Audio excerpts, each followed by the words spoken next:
Hi, Bother Brigade. Here's what's bothering me today. There is definitely a problem with misogyny on the left, and we're going to talk about that today. But first, I guess we should introduce our guest today, which is a lovely YouTuber by the name of Hoots. So, Hoots, tell us a little bit about who you are and what you do.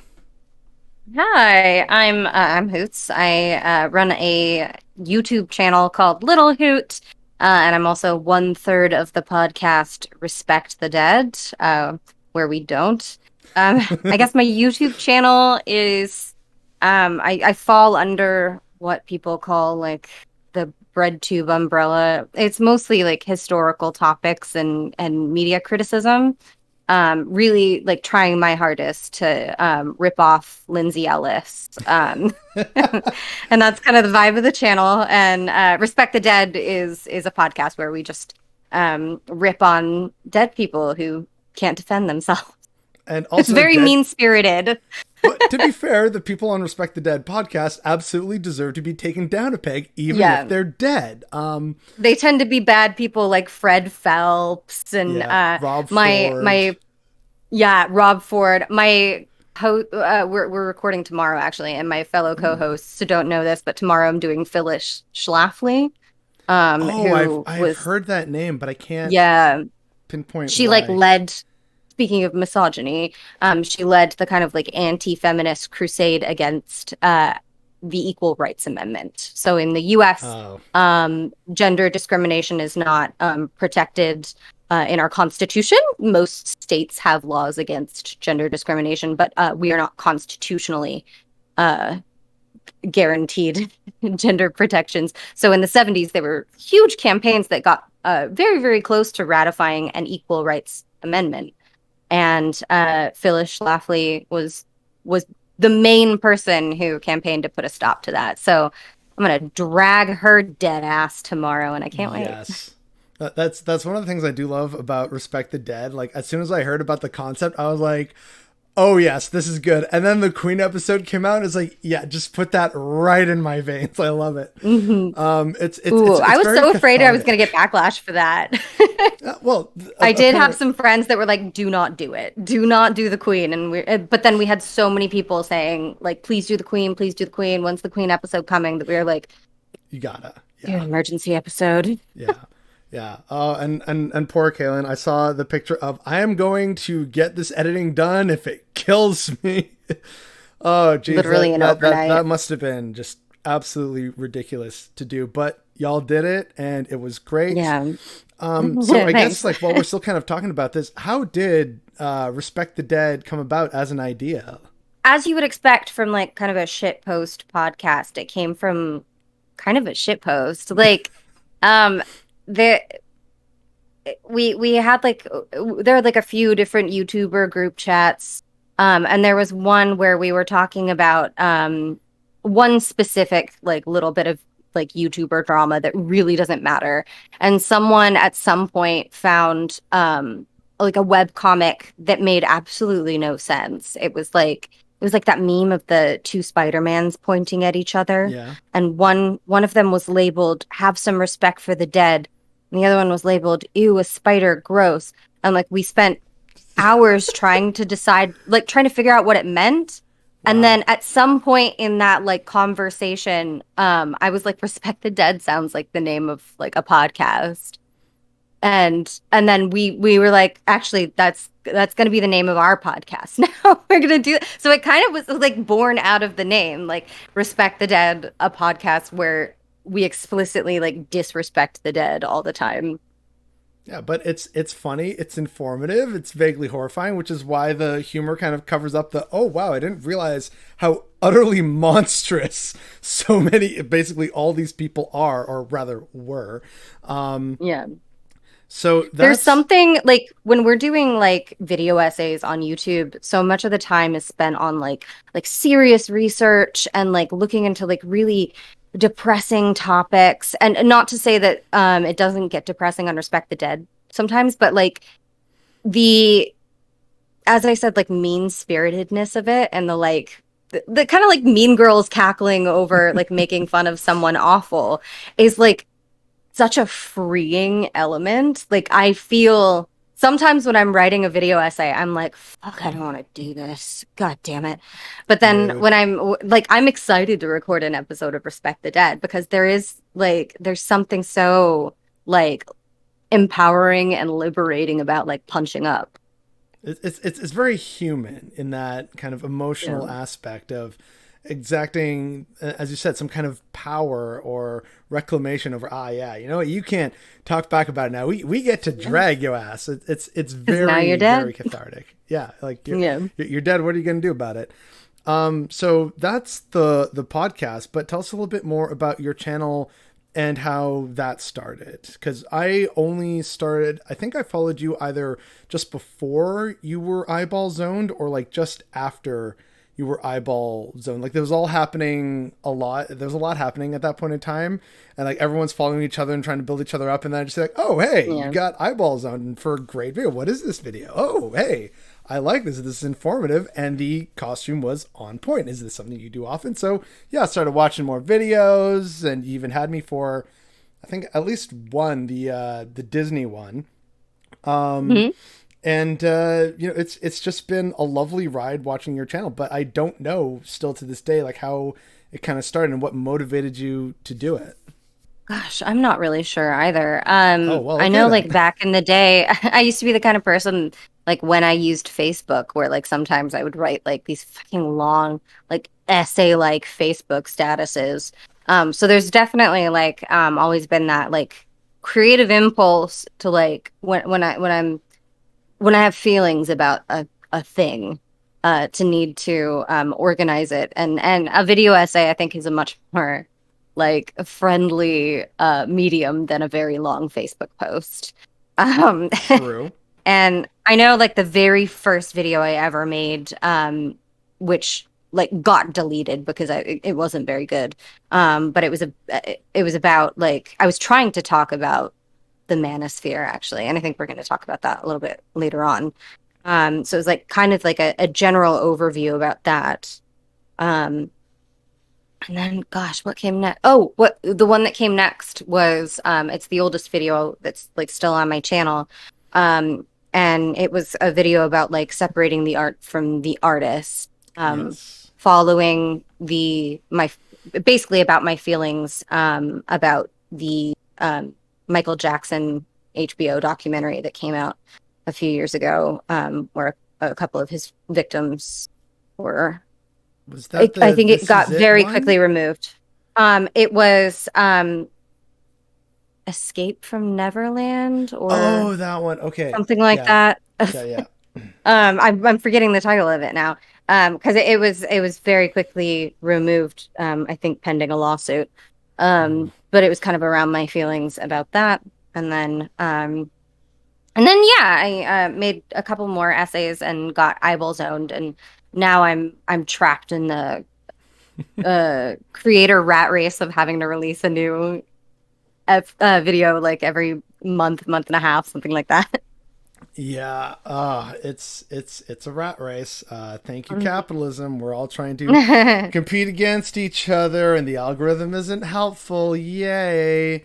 But speaking of, you know, the rat race and doing your videos, what like other kind of like you clearly have a very good sense of style and how to present. You even went on location for the Disneyland one. Just, I mean, I can't blame her for that. It's like, hey, I'm gonna just go have a fun day at Disneyland while also making a video tearing it down. Like, why not? You know, two Had to be birds with one done. stone. So, like, you know, what's your kind of background in this? Like, did you go to school for? Like, are you a theater kid? Did you go to school for art or media? Like, what kind of helped lead you down this path where it's also just kind of in a way very accessible to you in a way that it isn't for most of us? Yeah, I was a theater kid. I actually ended up going to like training as an actor, and I've been working as an actor. So that's mostly my background. So I will say, like, I'm not an expert on anything except for that. Um, Okay. but I also like I was one of those kids in the early 2000s that was like reading a lot of cracked.com. I just liked, educational, like entertainment with a little bit of like comedy rolled in. That was always kind of like my avenue, my sense of humor. I like having a chuckle and also learning something. Um I like Infotainment, I think, writing. was the term that they Yeah, used back in the day. infotainment. Yeah, edutainment. Yeah, Like something like I that. love Yeah. stuff like that. Yeah. So that's always kind of been my jam. So I think one of the great things about content creation now being an entire industry is it does allow I don't want to say it's like democratized it because in a lot of ways it hasn't, but there certainly are fewer barriers than perhaps there were like before YouTube was a thing to be able to create your own edutainment in a sense and to be able to be like, I'm wondering about this thing. I'm gonna go learn about that and then tell other people. Like my whole AIDS video started because I was like thinking about how like back when I was in middle school, everybody was like, we got AIDS because somebody had sex with a monkey. And like as a 31-year-old, I was like, surely that must be wrong. I need to go look this up. Yeah, yeah. Like just challenging my urban legends and things that I had grown up with, like challenging those and like going and doing research, not just like doing research like what people say they do when they like read vaccine blogs or something, but like going and getting like for the AIDS one, I went and read a book by an epidemiologist who was very much involved with the early AIDS crisis and yeah, like the joy of like getting to learn things, the horror and tragedy of getting to learn things Ah, and then yes. teaching them to others and trying to make it funny and engaging and like and also like heartfelt, which I think a lot of us on the left try to do because we don't want to make too light of some of the dark topics that we're trying to engage with. Yeah, no, I'm right there with you. I too kind of just craved gathering knowledge and information to the point that for a while my nickname was Wikipedia because I could just like I was Mm. a fountain of useless knowledge. Still Yeah. arguably am. And also like you, I was a theater kid, but really only in high school. It was like something that was fun that I liked to do that helped take away from the absolute just frustration that was schooling here in Canada. Um, so I haven't really done anything with that since. So there's a part of me that's kind of like, ooh, tell me more about the industry. Is it as bad as I've heard? Because I have family in California. One of my cousins actually lives in Beverly Hills. She can see the Hollywood sign from her living room window. And so for me, having like a variety of different income level family members, it was like, oh, hey, so like I'm in Inglewood now, and it's clearly very different from Beverly Hills. Mm. And traveling in all different spots in between Los Angeles and San Diego, and like adjacent areas where various members of my family live in California. And so, like, sure, not to say that I was a class conscious 10-year-old, but you definitely kind of notice, like, hey, why are there like nicer cars here and like less cops? And it's like, people have bigger homes with like orchards and whatnot, as opposed to a concrete pad in the back with like broken shards of glass on the cinder block wall, right? Mm. But for me, it was just like, hey, I'm just here having fun with family and like new friends. So for me, it was cool. Didn't realize that, like, according to some people, oh, hey, so you were like living in the ghetto for a bit. I'm like, okay, whatever. But with that in mind, it also colors like the experience of what is in Southern California, the good and the bad and in between. But as someone who's actually like there and like living there full time and also working in the industry, can you offer any kind of clarification, like, oh, it is like that, or oh, it's not like that? Like, were there certain surprises for you that you weren't expecting? Like, I just for people who would not be in the know and are very unfamiliar with that actual Mhm. world, I'd really like if you could tell us whatever you can or feel comfortable sharing about it. Yeah. So I will say my only point of comparison as in terms of big cities is London. I Okay. lived in the UK for 6 years, and I lived in London for 3 of those 6 years. The three before that, I wasn't too far outside of London. So I've got like quite a bit of experience with that major city. And then I moved to the Los Angeles area. Um, and I will say that the I love so many things about LA. I love so many things about LA, but I am frequently filled with rage and disgust because it's so much worse than most people are even aware of. Like I really think that Really? like history will not look back kindly, yes, on the US in general, but especially on this particular part of the US because the in Los Angeles and San Francisco, like the housing crisis is like dystopian levels. There are parts of town, many parts of town you can go to where it's just tent cities as far as Mm, the eye can see. Um, and now we're getting temperatures that are climbing high enough that it's deadly. It's deadly to be on the streets in a tent. It's deadly to even live in an unair conditioned apartment in some parts of the valley. Um, and people don't have access to clean water everywhere they are. Um, it's I really think that it's one of those things that like history is going to look back on us and be like, oh, there was like a small Holocaust happening in Southern California, in California in general, in the early 21st century, and the reaction from liberal politicians, even from like some progressive liberal politicians, has been um, to just increase arrests and sweeps. It's very difficult for anyone who's unhoused around here to even start to kind of get on the track to um, finding stable housing because if you live in a tent, there are frequent like street sweeps where like police will come around and literally like take your shit and like trash it. So yeah. like these are many of these people like the vast majority like I said you see tent cities as far as the eye can see, but actually the statistically the vast majority of Angelenos who are unhoused live in their cars Right. and they're employed full time. These are the people who are working in our fast food chains. These are the people who are working in retail around here. They like if they don't have family that live nearby so that they can have a multi-generational home, they're living in their cars.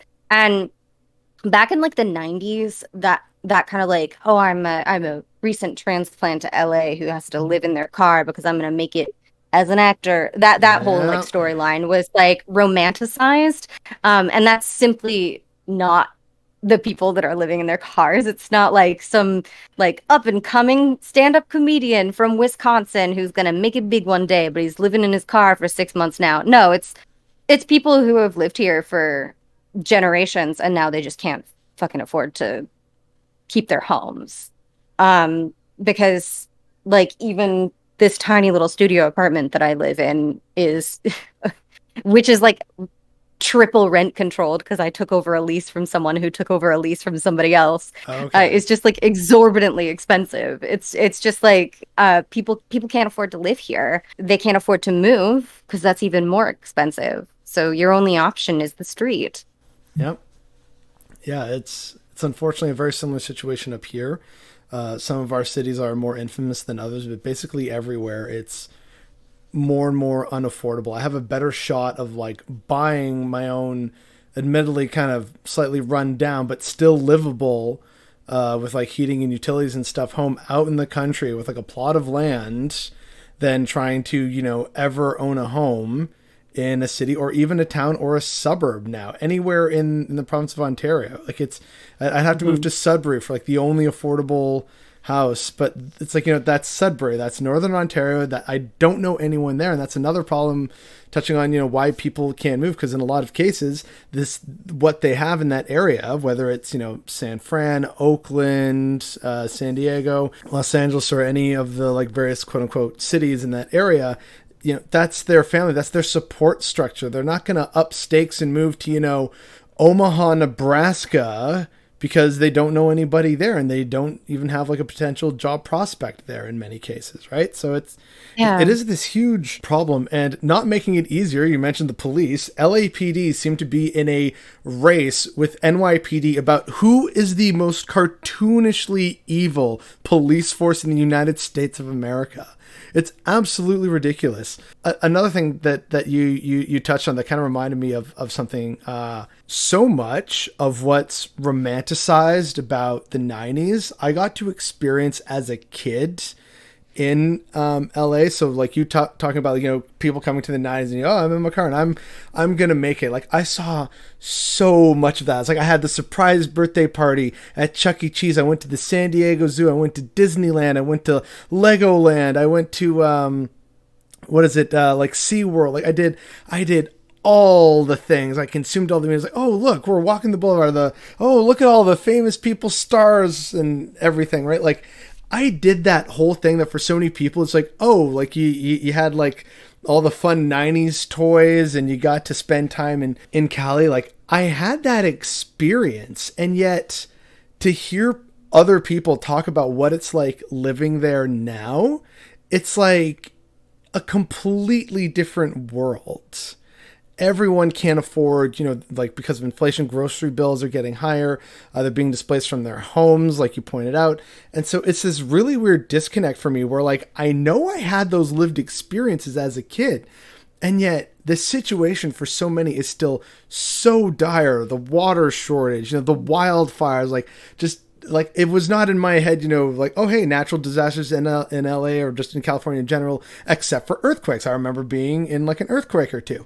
But then, seeing basically every year, there's always some post from some member of my family there about, oh yeah, the wildfires and we're ready to evacuate, or yep, we had to evacuate. I'm just like, this feels like it wasn't a thing like, 25 years ago when I was there and like living a kid. Now I know that's rose colored glasses, I'm a kid, they shield you from stuff like that. But it is just this really weird disconnect for me to like hear you and all my other friends and family there just kind of point out that, like, sure, you can still do some of these things, but the world and how we understand it is so fundamentally different from how it was in not necessarily a more fair time, but definitely in some cases a bit better than it was today. Also, I really liked how you used progressive politicians in air quotes. Do you mind sharing a little bit about, like, some of this for me anyway, and maybe you feel the same way about it, is a lot of progressive politicians is they might say the right things, but then when it comes to actually voting and doing meaningful action, there's nothing there. So like, what's the solution here? Because we're struggling up here. I'm sure y'all are struggling down there. Like, what are your thoughts on Mhm. this?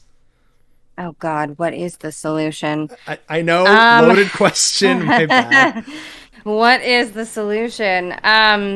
Burn it all to I the ground. think, I mean, it sounds boring and trite, but like we need to get a lot of money out of politics. It sounds boring and trite, but we need to fundamentally like reshape the way the community sees things like community safety, because right now, even like liberals, even progressive liberals, in a lot of cases, haven't really explored reimagining public safety in any kind of way, and Hmm. and so even you get like, again, like more progressive like Democrats running for public office down here who want to increase funding for the police in the area. Ugh. When our LAPD officers get the LAPD, the police departments in general, I should say, because the LASD is part of this as well. Police departments get $3 trillion, I think. 3 billion, sorry, $3 billion of our budget. And a rookie cop just exiting the academy in the LAPD starts at a salary of about 72K Sheesh. before bonuses and overtime, which you can expect to get between ten to $12,000 in bonuses and overtime, usually per annum. And then there's guaranteed raises every year on top of that. So like quite easily, if you've been an LAPD officer for like a few years in LA, you're making in the low six figures, which is why a lot of them move up to Santa Clarita and buy McMansions up there. Because a six-figure salary isn't going to buy you a McMansion in Los Angeles, but it'll buy you a McMansion, in the next county over. And then you get to be So stuck on the freeway for hours every day. yeah, but the vast majority of LAPD officers don't even live in LA County, um, have no investment in our communities. And it's just like it's no matter your feelings about the police, like even if you are somebody who thinks that we need them, they're taking up they're sucking up such a massive part of our city budget that we have nothing left. The rest of our city is arguing over Yeah. crumbs. And it's like we have an unprecedented um homelessness crisis. Like we have an enormous population living on the streets. And throwing more cops at them and arresting them and releasing them is not, it's just a cat and mouse policy. It's not actually getting anyone on any kind of track into housing and to live a dignified life. Yeah, like There's no mental health services. Our schools are suffering. yeah, it's like it's addressing the symptom, not the cause, right? It's like, oh Hmm. hey, this person's bleeding. Let's just dab up the blood. Oh, they're still bleeding. Let's dab up the blood. It's like, From okay, a fucking gunshot yeah, and wound. it's like, so depending on how serious the bleeding is, figure out what's causing it and stop it. Then you dress the wound. Like, it's so Yeah. infuriating. Also, a point you touched on that I remember bringing up in last season with Nakia Wallace in Detroit was that so many people, especially like cops and certain civil servants, will work in a city. So they will make their money, but then they bring that money on those taxes to other quote cities that are actually outside of the core urban area that are separate quote unquote cities that are really just glorified suburbs and bedroom communities. And so that's where the Hmm. money goes rather than to the actual city that is generating that wealth. And Hmm. like and in so many cases that's obviously a class issue, it's a race issue. It touches on all the things that we at least say we care about on the left, but in terms of our analysis, etc., that's a whole other can of fish. But it is also, as you point out, like the schools are suffering, and I think it is a universal thing in America that schools are funded based on property taxes, right, or like property value, something like that. Hmm. I'm not entirely sure if that's the same case up here. I don't think it is. It's like school boards in general get X amount of funding per like students and population, but like there's nuance there.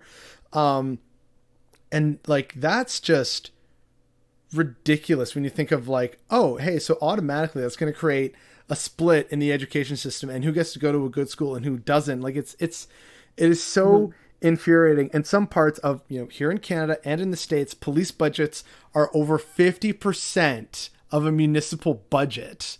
In what world is that sane and rational for anything? Like Yeah. it's just ridiculous when you just kind of take a step back and realize like, oh hey, you know what, maybe they do have just a little too much money. Like I know there's all the pearl clutching people like, oh, but they're gonna, come in and steal my stuff. The cops are just preventing the purge from happening. And it's like, no, the cops actually steal more in terms of civil forfeiture than anyone makes in B&Es like around the country. It's ridiculously obscene. And I've like heard in most of the horrifying stories, from across the country. But there was like one of your videos that kind of touches on this. I think, unless I have you like confused with someone else, you did a gun violence series. It was a two-part series, if I recall correctly. Just as like a local to that area, and also to kind of contrast against me. I am a pro-gun leftist. I have some guns. I don't use them very often, and it's not a right up here. If I mess up, our version of the FBI basically gets to revoke my license and bar me from ever owning them again. But I do see that there is some, like, I have fun with them, but I also see that there is some use to them, but also recognizing that they need controls. As an American who also has to deal with these in terms of, like, a local problem, but also a national problem, what are some of your kind of observations about the state of things with regards to gun violence? Both, like, to kind of, I guess, summarize what you said in those essays, but also kind of like you as a person, how you feel about it in your local community. Gosh, I guess I'm also somewhat of a pro-gun leftist. I kind of said in my video about gun violence that I personally don't own any guns. I don't have any desire to own a gun. That's fine. It's the kind of thing that, like, yeah, I'll probably go to like a shooting range and for a sport for fun, but not I. It's not something I would ever have like around the house. Um, Personally, California's got, to my knowledge, pretty highly restrictive gun laws. I believe kind of like dating back to the Black Panthers. I think it was like when Yeah, Reagan Reagan. was yeah, Reagan saw the Black Panthers and was like, "Oh no, California's gonna enact some strong gun laws." So there's like gun violence isn't really something that I encounter a lot in my community. What I primarily concerned myself with in that video was kind of a um, the culture that has led to this phenomenon of the white male mass shooter in Mm. the US, which like study after study has shown that like gun violence is correlated with like high levels of gun violence is correlated with high levels of gun ownership. So even if you control for population, the countries with the highest amount of gun violence are the countries with the most access to guns. So you'll have like the US, Yemen, Finland, like areas where gun ownership is guns are more accessible, and your per capita gun violence is higher. That is just a statistic fact. However, the U.S. is unique in our instances of random mass killings, and I kind of wanted to explore some of that. And I don't know. I think it's very much related to our culture of. I mean, it's highly correlated with white supremacy and patriarchy. It's highly correlated to our. I think it's like intrinsic to our culture of individualism, because a lot of the time, I think the only exception, weirdly, was the like Las Vegas shooter, because we know next to nothing about him. But the vast majority of the time, these mass shooters are looking for infamy. So I think it's very there's something. Anyway, it was a long rant about how our culture has a is has a unique problem with mass killings. Yeah, and I think that's also a good pivot to what we said at the top of the episode of what we're going to talk about, which is toxic masculinity and misogyny, not just as a broad concept, but also on the left. And not to say that, toxic masculinity and misogyny are unique to America. They absolutely are not. We have a ton of it up here, unfortunately. But there is something really disturbing about the sheer number of, mass killers who, target high schools and the quote, Beckys who rejected them. And it's like, yeah, dude, like rejection is a part of life, like for jobs, for, partners, for applications, for, loans and whatnot. Like rejection is a part of life. Like it's this really unhealthy view of women and like the kind of like, oh, you're a man, thus you are automatically entitled to success and a woman, and it's like, no, women are people too, my guy. Like what it's Yeah. this really disturbing disconnect. And sure, you have mass shootings in the States, but one sort of horror story that still lives on in infamy up here was a dude, like an actual incel, who rented a van and drove it down like one of the busiest streets in Toronto and just ran over a bunch of people because he was, tired of being an incel and wanted to show them this is what happens if you don't, be with us. And it's like, you're just showing that women are right to avoid you because you're a violent piece of shit.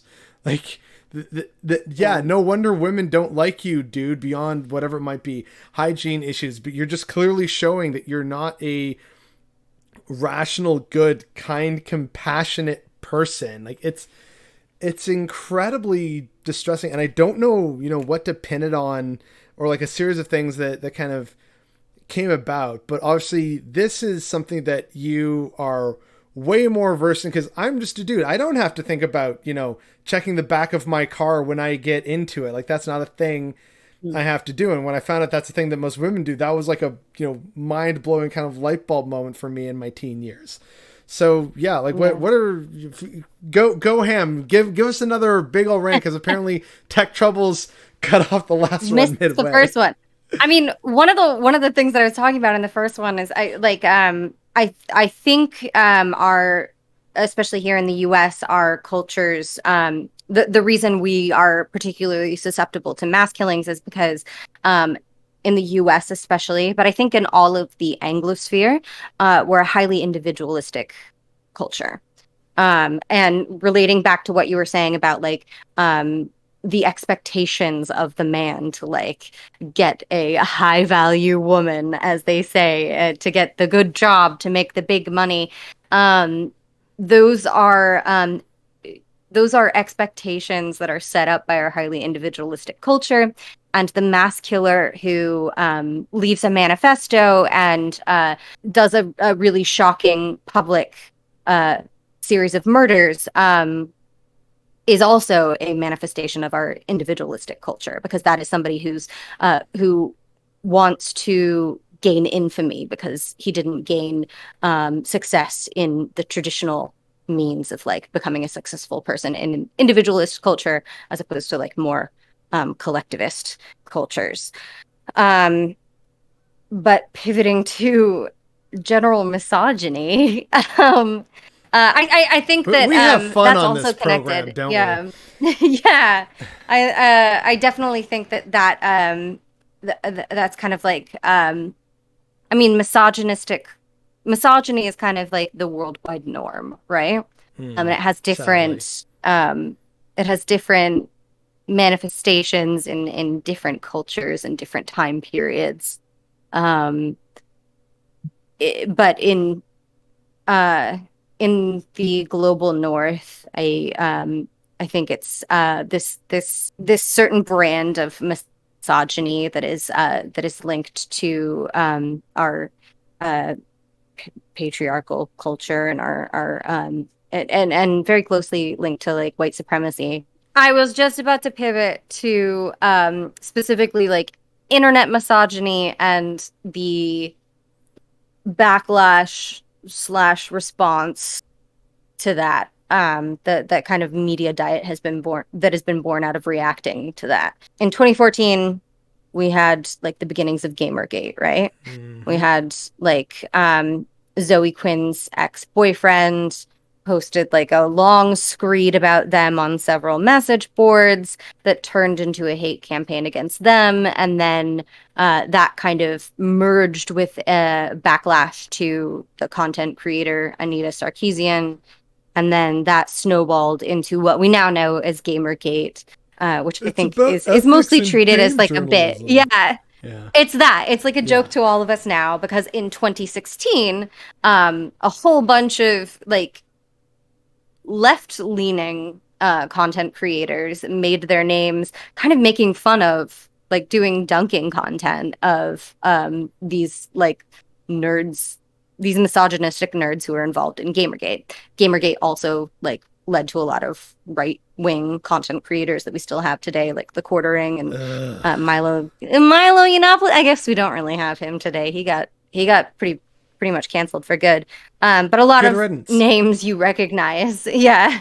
But from the reaction content to them, we got people like H Bomber Guy. We got people like ContraPoints, early ContraPoints. That's what she did. And that I feel like after the alt-right kind of started to fizzle out a little bit and turn into something new, um, it felt like maybe that was like a relic of that period of time. The like lead up to the Trump administration. Right. But recently, I've been seeing a lot more creators doing dunking reaction content to um, more contemporary internet misogynists like Andrew Tate. Oh. Um, and I think one of the things that like made you DM me was I was kind of like vague posting about it because now I'm a content creator and I know a bunch of other content creators and I do this to pay my rent and so I'm looking at it from like a completely new perspective than just like somebody who's consuming content and I started to find it like frustrating and disheartening that it's all men speaking for me. Like and it kind of has to be because when the opposition um is basically saying that women are subhuman and stupid and you shouldn't respect them, you kind of can't, as a woman, and certainly not as any other kind of like non-male person, like make a response video to somebody with that like core belief because like why would they ever listen to anything that you have to say? So it kind of has to be cis men responding. Um and I found it incredibly frustrating. I found it now because I'm a content creator, quite cynical. Because again, like a bunch of us know each other. And I was seeing people who don't have the best track record for the way that they treat women, getting like male feminist points for like dunking on internet pickup artists. And it's like you need to clean your own fucking house. Like we need to make our own and this is it, like because the bar is in hell, even on the left, you get like men who infantilize you or men who like there are whisper networks of the people who have been like genuinely abusive. And you just have to like sit back and bite your tongue and watch them pretend to give a shit about you because when they pretend to give a shit about you, it gets them a lot of views. Yeah. And it's so unfortunate that that's the reality. Like it's not that it's the same, of course. But in a similar vein, it's like when I've tried to talk about what it means to me to be Latino, and then other white people, not like, white passing Latinos, but like other actual honest to God white Mayo people say, oh, well, no, actually it's this. And I'm like, I'm literally sharing personal information and lived experiences. Not saying that, like, sure, maybe sometimes I could have been, especially like in my earlier 20s when I was way more of a firebrand, as it were, and had less of a filter and like diplomacy, if you want to call it that. Sure, I could have been a little more like conciliatory, may or may not be the word, less bombastic or something. But like it's just so frustrating to be like, hey, here's my lived experience of this, and this. And then people say, well, are you sure about that? Are you sure you're not overreacting? I'm like, oh my God. And so hearing from women, hey, so like, here's my lived experiences. It's like, well, are you sure about that? I'm like, oh, hey, I recognize this pattern of behavior. It's bullshit, but yeah, hey, look at that. Mhm. It sucks here. Like you said, we have to clean house. Now, thankfully, so far it seems that my audience is actually pretty good about this. But we all have work to do. Like it was pointed out to me not that long ago that my sort of semi joke about, oh hey, I'm willing to, no questions asked, offer marriage to bring someone out of the States or out of the UK or wherever it may be, right? It's like, sure, that's coming from a in theory good place, but it's still fundamentally rooted in the idea that women need saving, which should not be a thing, right? Like, so, and it just had to be someone to casually point that out to me of like, hey, bothered boy, maybe just evaluate this. And women still have to do that all the time by actually trying to say things in a very gentle way. I remember that happened to me. Like, I was nominally a feminist when I was a teenager in high school, but I still had, shitheaded beliefs, right? And it took several very patient lady friends of mine to be like, so, bothered boy, just gonna put this out there very gently. And I'm only imagining, now in retrospect, they were probably incredibly upset. They're like, okay, I don't know how he's gonna react if I like actually go like all in on him and like dress him down as he should be, because like fragile masculinity, right? And teenagers, no, like immediately puts people on the defensive and stuff. So it's thanks to, like, it shouldn't have ever had to be this case, but it is thanks to very patient and understanding women to kind of sort of take a step back, breathe, and be like, okay, so what you just said is maybe kind of sort of wrong, but I still love you and you're valid. But like, maybe just sort of, just take a little sprinkle of, what I'm giving you. Like it has to be, it has to be done so gently. Like we're a bunch of babies. And this came up recently in She-Hulk, with that scene of like, oh, I'm a woman, I'm actually great at controlling my anger. And she lists all these amazing examples about when she's catcalled on the street and she doesn't respond, because if she does respond, it could go very poorly for her to the point of violence upon her, right? So women have always been very good at controlling their emotions, which is why, quite frankly, it's obscene to suggest that women are in any way the more emotional sex based on like everything I've seen with dudes. Like, people will be mad and go yell at like some poor McDonald's workers because there's a rainbow on the fucking fry box. Like it's absolutely obscene that anything is kind of believed in that kind of, oh no, women are the lesser sex and they're way more emotional. It's like, bro, have you like stopped and looked around? Like, that's not the case at all. But I understand I'm preaching to the choir here. I'm sure you're just kind of like, yeah, no, dude, like this has been my entire life. But is there something that you think we, as whether we're cis men or just like men on the left in general, or progressive, like however you want to kind of term it, what are some things that we could start doing either more of or start paying attention to with our actions, and not just words saying yeah, I support women, but like to meaningfully kind of make progress? What are some things that you think we can and should be doing to begin ameliorating this situation on our side of the political spectrum?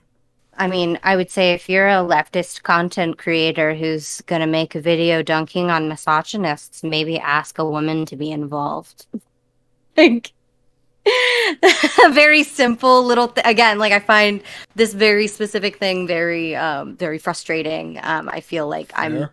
being talked about, which kind of makes me feel objectified in a sense. Like I'm a thing that must be defended or won. It's I don't know. I think there needs to be a lot of, so much of this on the left is like similar to like comedy spaces where like there's like a comedian that you all know and love. This is me living in LA. This is me LA talking. There's like a comedian that you all know and love, and you see at open mics all the time. And maybe he's on like an improv team that plays with your team sometimes. And you come to find out, like, this is a guy who like is part of the DSA and like has all the same political opinions as you. We find out that he is like incredibly abusive to all of his girlfriends. Like you find out like it's like we need to start not like ostracizing these people, not calling them out, but we need to start analyzing our own behavior and analyzing the behavior of the people around us, even the ones that we know to be good people. But we need to be like, okay, but you need to start like analyzing your own relationship with women. And there's a lot of that. It's very frustrating to me to have, and this happens a lot. Like, God, one of my ex-boyfriends has got like pictures all over his Instagram of him wearing pussy hats, and he's treated every single woman in his life like absolute garbage. And it's like, that's your misogyny, dude. It's not just that you're bad at relationships, it's that you still kind of don't view us as people. Yeah, there's still some kind of disconnect inside. Yeah. So it's a lot of like I think in general on the left we've all agreed on the broad strokes. We all agree In on theory, like anyway. yeah, I mean we all agree on like the women's health care access. We all agree that like the 19th Amendment should stay in place and women should still have the right to vote, which I guess not all of the right even agrees with anymore. But like we agree on the broad strokes of things. We believe that a woman can be a leader someday. But The I way think you there's a said lot. that, it was like, oh, that was very like I felt like that was a political ad. Like, We believe that more LGBTQ women bombers. yes. Oh, God. God damn it. Laugh through the pain. More female military contractors. We Gaslight gatekeep girl boss over the entire Middle East. Yeah, okay.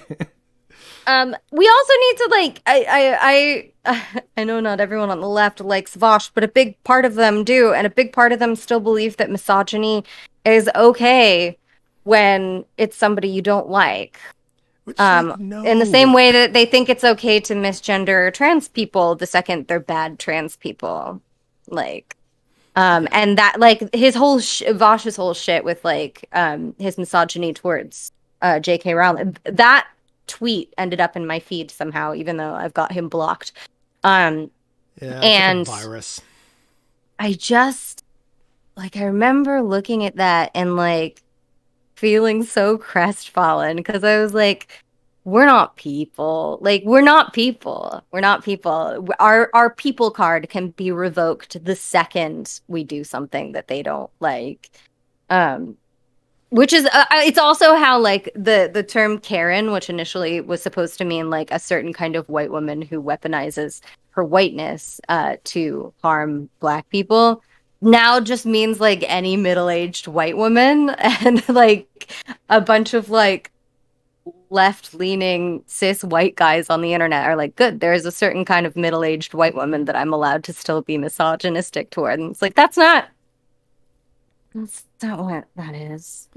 Yeah, and it is sad, and I know that like sometimes I still slip up with this, and then I'll realize later like, wait, you know what? No, that was a low blow, and that wasn't cool of me. What caused me to say and do that, right? Thankfully, it happens a lot less now than it did, in my 20s, which even then was less than what happened in my teen years. But it's still like a point of frustration for me that it's still, yeah, it's progress, but it's still frustrating. That's like, okay, dude, come on. We've been at this like several years now. What is still kind of causing this to come out in some way, or that someone has to kind of point out, by the way, dude, that's actually kind of not cool for this reason. And I just didn't realize until it was just spoken plainly to me. And then it's like, oh, right. Yeah. Okay. No, we're going to not do that anymore. But that's just me. I can't speak for other dudes. But with regards to that Vosh tweet, one of the best kind of responses to that I saw, and I forget if I forget who said it, but it was a tweet that I remember also getting dogpiled. But all the woman was saying in that tweet was, your, female followers, family members, friends are seeing this. Not just, like whether you say something similar, like that's also really fucking bad and inexcusable. But even you just liking and retweeting that sends a signal that these women in your lives, be they trans women or cis women, that they ultimately do not actually matter to you if they quote unquote step out of line. Yeah. And so now, there's that whole issue of trust. It's like, oh, why don't you trust? It's like, well, we haven't exactly shown to be trustworthy. So that's why. And yeah, like I thought, yeah, that's a perfectly valid thing to point out. And it was just getting dogpiled, and people were just proving her right in the replies of like, yeah, okay, well, whatever. No, she watches that, and they're like, they're mansplaining her own tweet to her, and it's like, no, why are we like this? Oh God, like, yeah. There's that too. Like, please don't explain to me something that I already know. Please don't. Please don't. Hey, Hoots, are you aware that you can turn your period on and off? It's just you just need like some real hardcore will and internal control. Oh God, some of the shit I've seen is like, this is why sex ed is important, kids. Which actually, again, that's something that I remember also seeing in the wake of Roe v. Wade being overturned, was there were also some like weirdly misogynistic things coming from the left about that as well. And I'm like, I'm sorry, wait, I thought we all agreed that like Roe v. Wade should be codified, and that also it's a good thing to have for the sake of health and safety and personal choice and bodily autonomy. Like, what?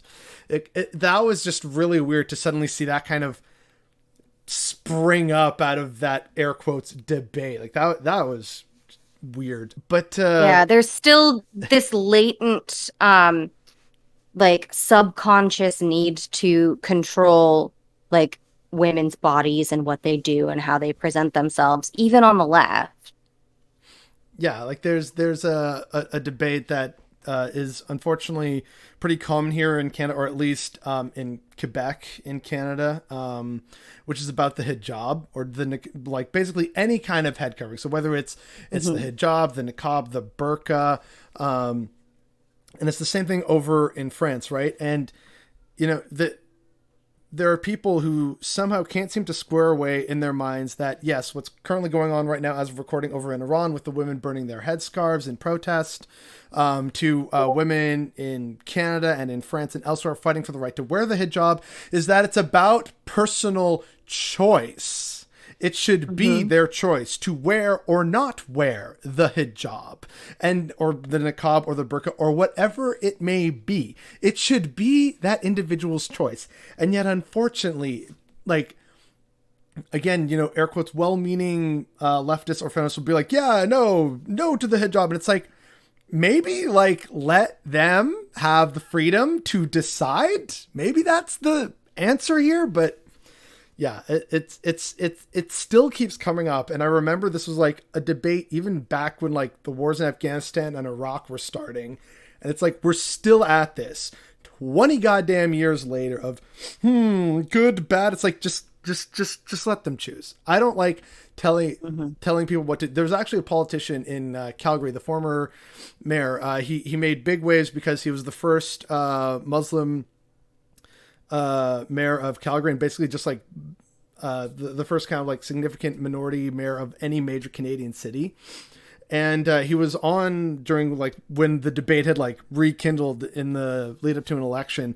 And he said, look, hey, personally, I don't much care for the hijab and I wish people wouldn't wear it. But what I like even less is telling people what to do. It should be their choice. Like, and it's like, I feel like, in as many words, that's kind of the way to be about things. Like, yeah, hey, you don't like abortions, well then don't get one, but they should absolutely be there. It should be personal choice. You want to wear a hijab or you don't want to wear a hijab, you want to wear the burqa, the niqab, that should be your choice. I shouldn't get to tell you if you have to or shouldn't wear it. Like it's just so deeply frustrating that these issues keep coming up after decades, and it's the same talking points, and it goes round and round. It's like, have we not kind of have we not beaten this proverbial dead horse enough already? Like it's deeply frustrating. And I get like what initially like made me like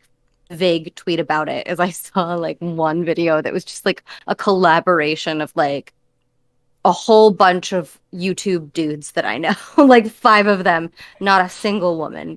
And I was like, all talking about pickup artists. Cool. Awesome. I mean, I think there needs to be absolutely examples of like wholesome masculinity and how straight guys should be picking up women in wholesome ways that actually work and not pickup artists and that kind of thing. But it is just like I was like, God damn it. Yeah, it's like that infamous panel from Fox News or CNN or something about panel to discuss women's rights, and it's like five white dudes and not a single woman. It's I like, think that was a hey, BoJack bit. I think you missed some guests there. Like, oh, geez. Yeah. It's very frustrating. So if you're a leftist content creator, support your fellow female content creators.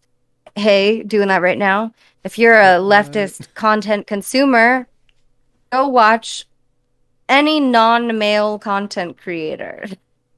Go watch a woman, go watch a non-binary person. There, there's a lot of great content creators out there who are women and non-binary. Like I'm subscribed to many of them. You and I both know several of them. They're incredibly Hmm. talented. So yeah, like people are missing out. Who would you recommend that they start with, other than yourself, of course, because like that goes without saying here with all your socials that'll be in the description down below. Who gets the official Hoots seal of approval? All right, I gotta plug one of my friends first. So I'm gonna plug mainly Mandy. I don't think Mm-hmm. she hasn't been on Progressive Profiles yet, has she? No, she has not. I would like to have her on because I think we could talk about a lot of things, including, of course, polyamory. Yeah. But she's also just been, as you know, incredibly busy. So I'm like, Yeah. we'll figure it out eventually. But I would like to have her on. Yes. Mainly Mandy's channel is great. As a non-polyamorous person, her content mostly focuses on polyamory, and it's been a very illuminating look into that world for me. As again, as someone who is not involved in that world, it's allowed me to navigate conversations with other people who aren't in that world, who maybe have like some misconceptions about that culture. And it's also that culture polyamorous culture, I guess. It's also like made me like engage with my own like monogamy in different ways too. Like my personal standards for dating and that kind of thing, and my way of um interacting with other interpersonal relationships, even like friends and things. So her channel is valuable for the polyamorous and monogamous alike. A person who is not one of my YouTube friends, but who I love and respect is Khadija and Bo. Mm-hmm. Um, Her channel is great. I love Khadija. So go watch some of her stuff too. It's a moderately large channel. She's doing Yeah. pretty well for herself. She was one of my earliest of like the bread tube kind of entries. And I was like, oh, what's this bread tube stuff? So yeah, she was like in Yeah. easily like one of my first 10, I think. Anyone Yeah. else? Go watch the leftist cooks. They are the ones who are like stretching the bounds of what YouTube can be. Like it's very artistic. It's very there's a lot of like long form narrative going on. They're really creating art. It's also just hopeful. And yeah, so much hopeful. Really makes you feel like energized by the end of it. One of my favorite collabs. I Neil and I have collaborated a few times now. And speaking of collabs with non-male people, I've got a collaboration that should be coming out in October, I hope, with Kaylin Conrad. We're working on a big, dark, heavy project. Oh, geez. has All right. been, yeah, I think it's going to be very good. But maybe watch if you're watching this in October and the video is already out, watch the Kaylin video first and then go watch one of Neil and Sarah. Okay, yeah. To make you feel better about the world after. All right. Yeah, exactly. Oh, There's a bunch right there. Go watch yeah. them. Yeah. And Ponderful has been a guest on here before. She's pretty Love great. So Wonderful. yeah, also go check out her videos for those who have not yet done so, which you should. Low key, one of the funniest people on YouTube. Some of the funniest, like just driest jokes. It's what I like to call peak dry British humor. It's done Hmm. very well. And yeah, she's talked about a great many subjects. She's actually kind of responsible for putting me on the path towards realizing, am I autistic? You know, so like kudos to her for Yeah. that. I literally went on a journey thanks to Ponderful. And it wasn't the kind of journey I expected to take with her, which would have been like some kind of vacation somewhere because we're both vacation people. But yeah, I think that's a good, solid list of friends and acquaintances of the channel to get people started. But with that, though, I also do want to point out that, like, again, it's one of those things where I think that's another thing that we could be better at in terms of cis men and just men on the left in general is also just promote good, smaller content that would not be picked up by the algorithm. So, you know, no offense to you or Pondful as white women, but it's like, hey, yeah, where are my Latina streamers at? Where are Hmm. my, you know, disadvantaged Central Asian Uyghur women who like grew up in like a suburb of Cleveland, right? And they were telling about their experience. Like stories like that should be seen and heard more of because in a to a certain extent that's kind of part of like my own relevant upbringing of being like a child of two worlds. I want to see more of that and from different gendered perspectives and how that impacts their worldview and their lived experiences, right? Like I would love to just be able to consume more stuff like this and not Yeah. just what the algorithm thinks I want to see, which is like so and so did what? And it's like I know. I pay attention. I have a Twitter account, okay? Like Yeah. Yeah, and like it's so hard to find like creators of color specifically, because the algorithm really does like dampen. Like I think was it FD Signifier who did a whole video about how like he changed his thumbnails to not have his face anymore, and immediately did his better. channel Yeah. like shot up.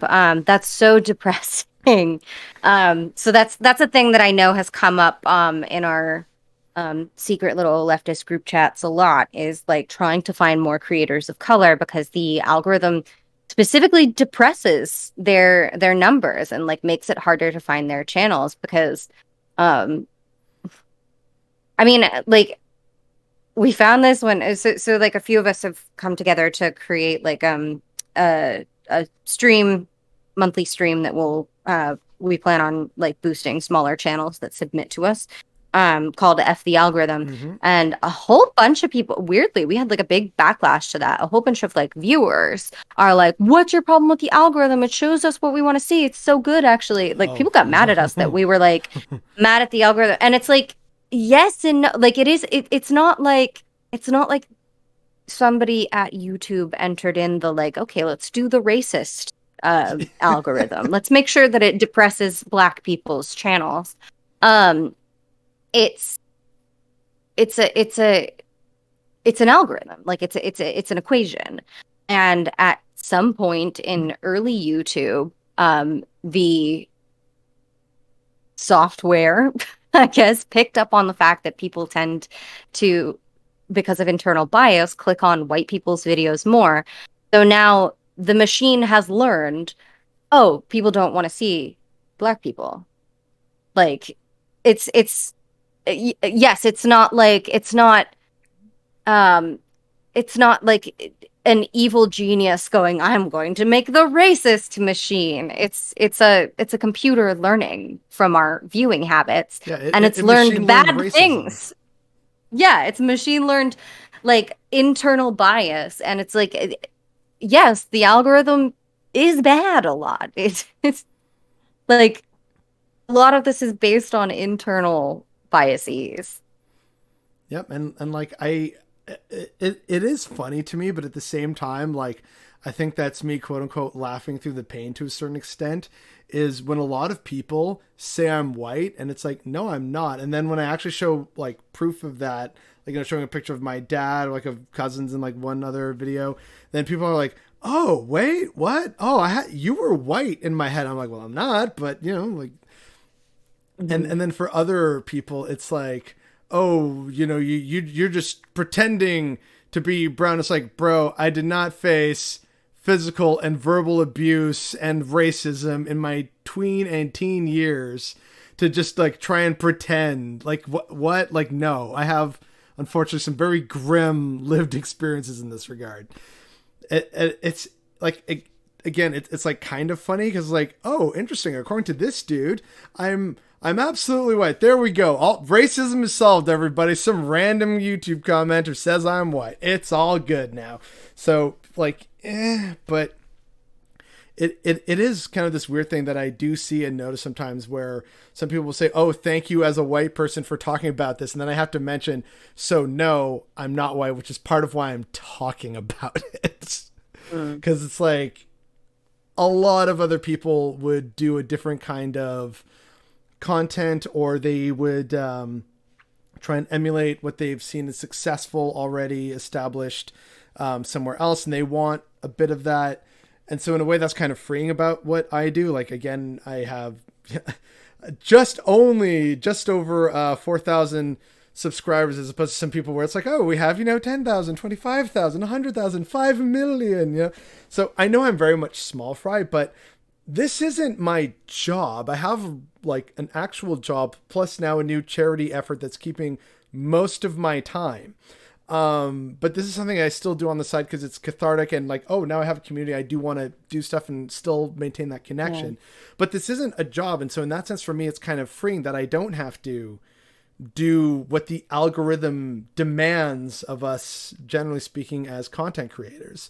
But that being said, I totally get that for someone where, if this is what you do, this is how you pay your bills, then yeah, you got to do things a certain way. You got to say certain things. You got to have certain formats so that it gives you that best possible shot at success. And that's so sad and horrifying in some ways, because it's incredibly limiting. You're not able to actually do things exactly the way you want to do, and to, succeed in a way that you would like to succeed, that would make you feel happier, healthier, safer. But no, in order to satisfy the algorithm, you must do these things, and that's just objectively horrifying. So the fact that people would just try and defend the algorithm as some kind of like, oh, you can't. No, the algorithm is God. It can make no mistakes. Like, absolutely not. It's garbage in many ways.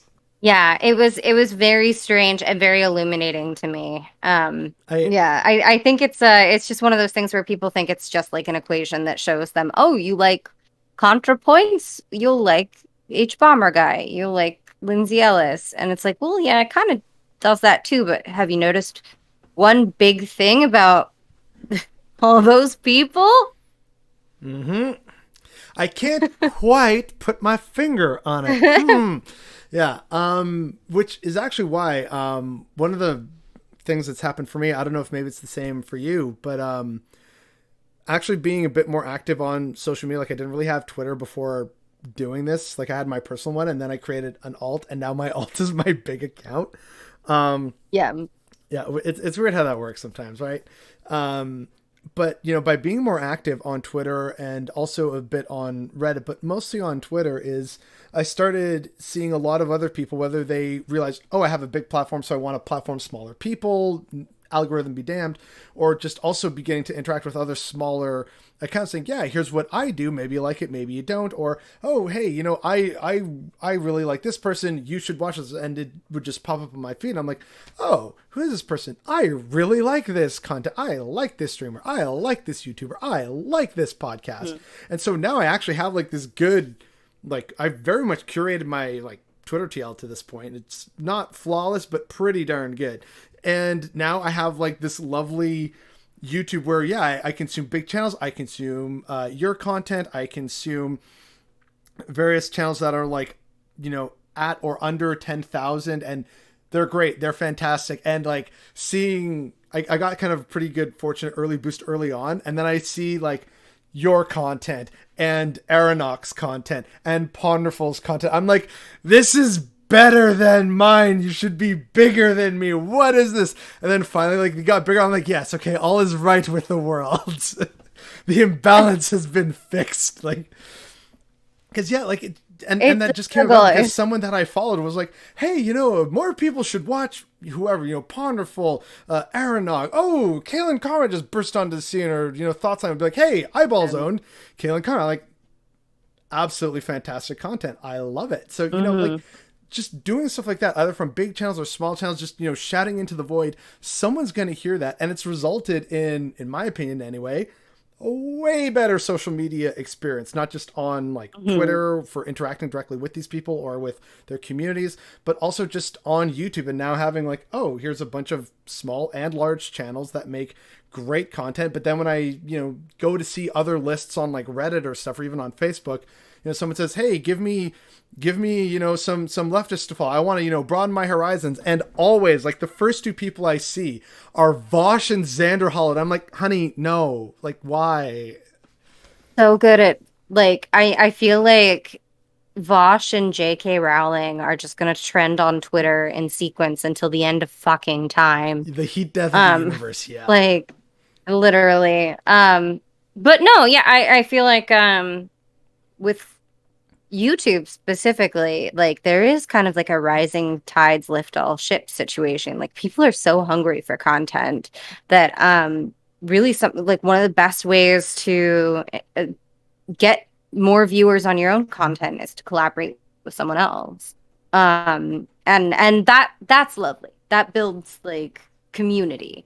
I don't feel like I'm in competition with my fellow content creators. I feel like we're supporting and lifting one another up. I still get bitter when one of them gets more followers than me, but I feel like we're all helping each other out. Yeah, like sure, part of me is like, you know, oh man, I wish I had that. But at the same time, it's like very quickly supplanted by, yes, like my friend is succeeding. I want to see them grow and be happy and thrive because like their content is amazing or their podcast is amazing.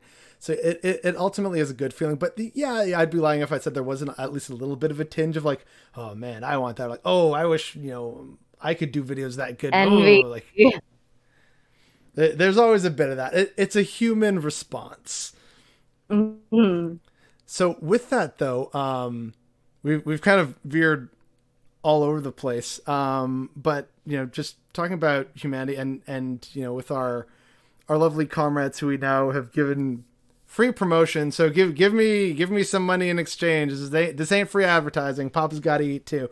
But with regards to like the human question and a lot of what we've talked about with the social situations in California and just the still long way to go with regards to internalized misogyny on the left. Like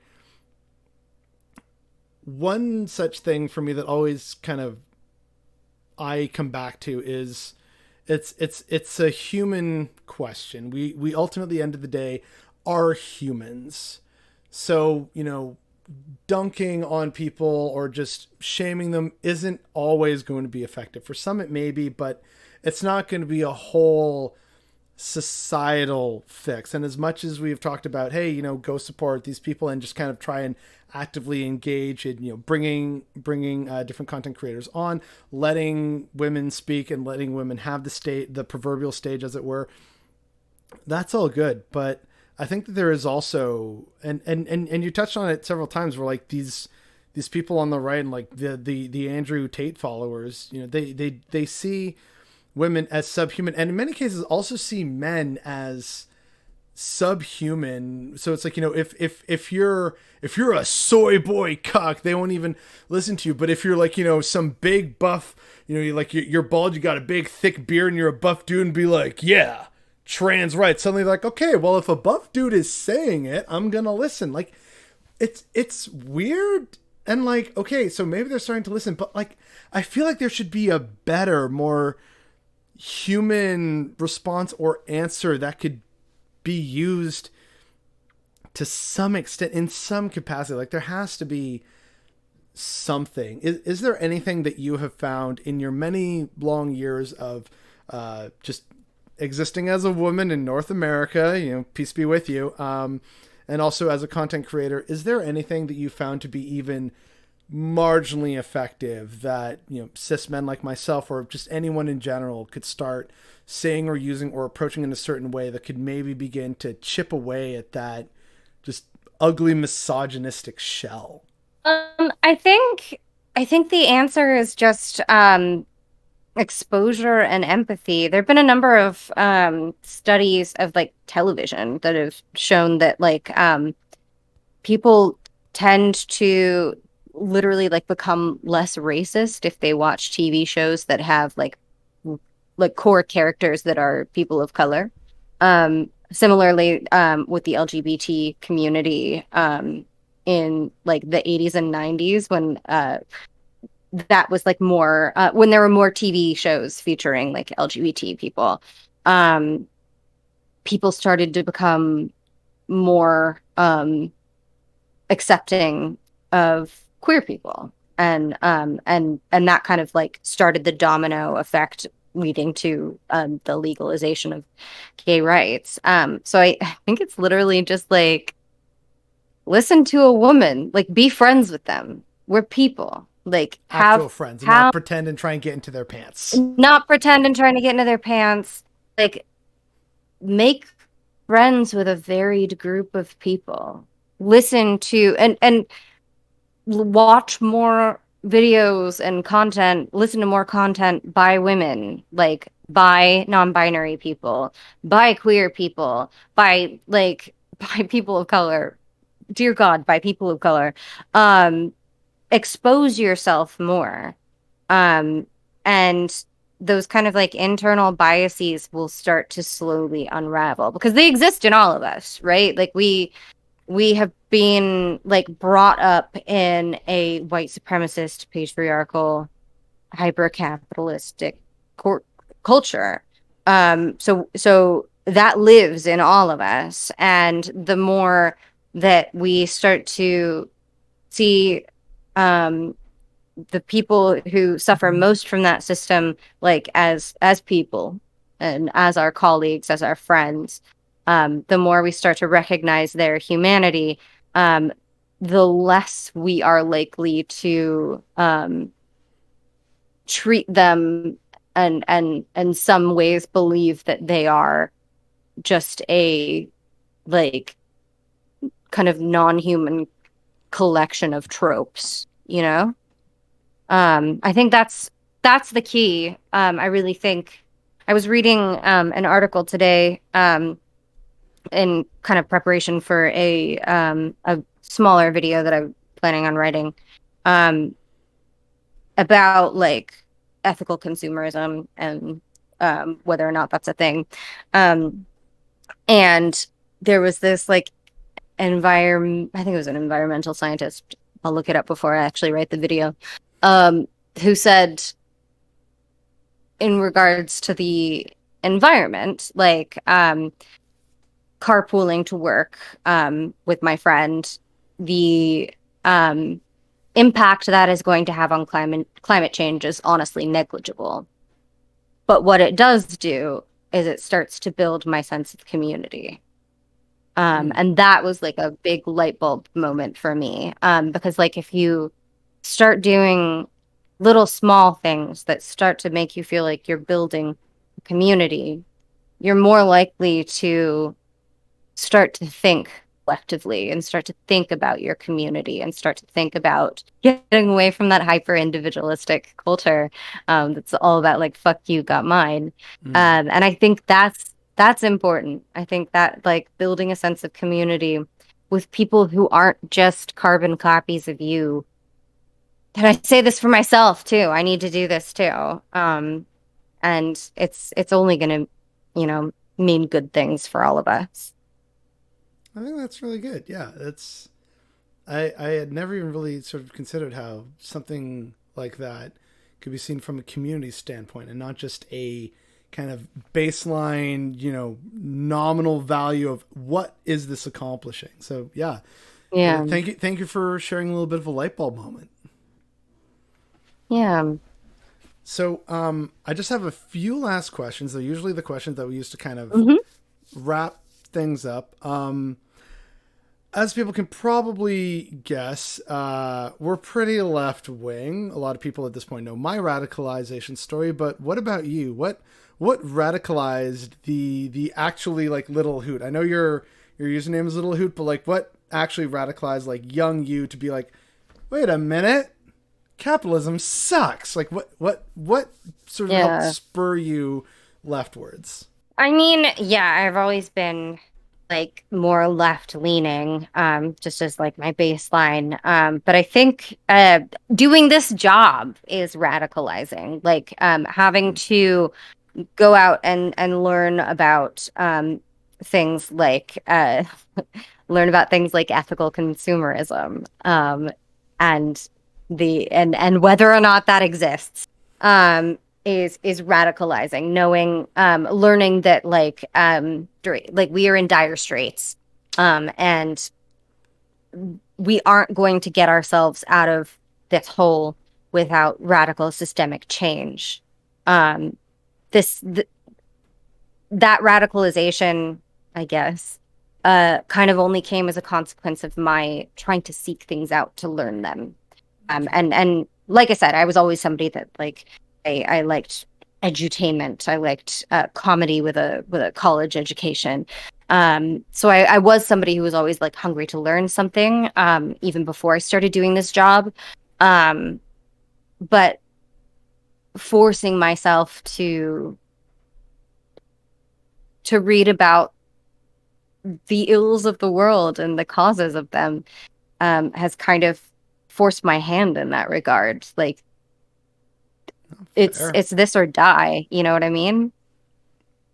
Yeah, like doesn't a state have that as its national motto or something? Like isn't it New Hampshire, live free or die? So it's kind of like that's one of our, yeah. I think it's one of the state mottos, but it's also just one of the American mottos. Yeah, good old America, right?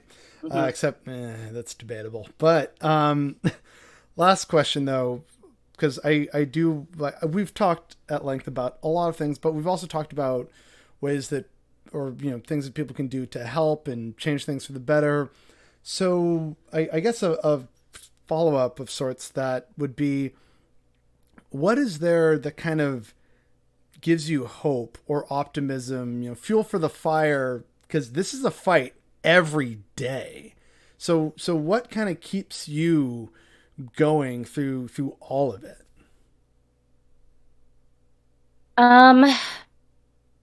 The hope of building that community, definitely. Also the younger generation. Like I know a lot of Gen Z is watching like Andrew Tate videos, but I think a lot more of Gen Z are rejecting the status quo in a way that I think millennials kind of came to a bit late, and I'm not sure if Gen X or baby boomers ever really did. Maybe that's a bit unfair. There were a lot of baby boomer activists.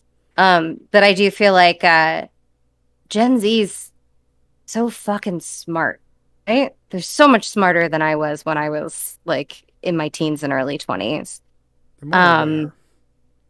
Yeah, they're very clued in, and that gives me hope. Like, I think they're destined for greatness. I hope. Fingers crossed. Yeah, the kids are all right. The kids are all right.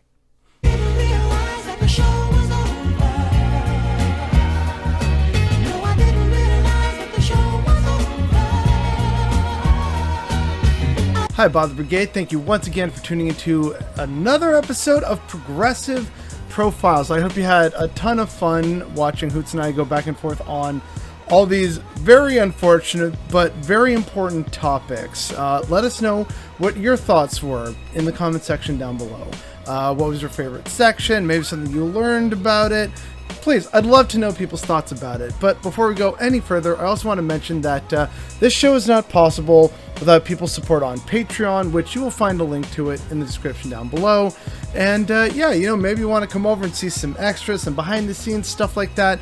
But speaking of Patreon and patrons, I want to give a very sincere and incredible thank you to my most generous patrons of Jean-Luc Desroches, Jennifer Randall, Botherer69, Jay Peterson, and Patrick Mansouri. Y'all are incredible. Thank you so much for the support you've shown me over the years. And thank you to everyone who's tuning in now and watching this again.